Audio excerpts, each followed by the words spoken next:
ఇద్దరు స్టార్ హీరోలు కలిసి నటించడం చాలా కామన్. రజనీకాంత్, కమల్ హాసన్ కలిసి ఏకంగా 21 సినిమాలు చేశారు. ఆ తర్వాత ఆ ట్రెండ్ మెల్లగా తగ్గిపోయింది. కానీ ఇప్పుడు ఏకంగా 47 ఏళ్ల తర్వాత ఈ ఇద్దరు లెజెండ్స్ మళ్ళీ కలిసి స్క్రీన్ షేర్ చేసుకోబోతున్నారు. కోలీవుడ్ లో ఈ న్యూస్ అఫీషియల్ అయిపోయింది. ఇక దీంతో టాలీవుడ్ లో ఇప్పుడు ఒకటే హాట్ డిస్కషన్. మన బాక్స్ ఆఫీస్ రారాజులు మెగాస్టార్ చిరంజీవి, నటసింహం బాలకృష్ణ కలిసి మల్టీ స్టారర్ ఎప్పుడు చేస్తారు?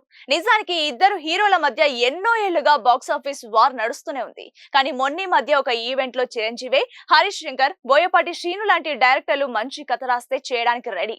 ఇంద్రసేన రెడ్డి విత్ సమరసింహారెడ్డి అంటూ పబ్లిక్ గానే డైరెక్టర్లకు ఓపెన్ ఆఫర్ ఇచ్చేశారు. మరి కాంబోకి కథ రాసే దమ్మున్న డైరెక్టర్ ఎవరు? వస్తే 2 నిమిషాల గెస్ట్ రోల్స్ కాదు, ఫుల్ లెంత్ రోల్స్ లో ఇద్దరు లెజెండ్స్ ఒకే ఫ్రేమ్ లో కనిపిస్తే బాక్స్ ఆఫీస్ దగ్గర రికార్డులు గల్లంతే. మరి ఈ రేర్ కాంబో మన దగ్గర సాధ్యమేనా? దీనిపై మీరేమనుకుంటున్నారు? కామెంట్స్ లో మీ ఒపీనియన్ చెప్పండి.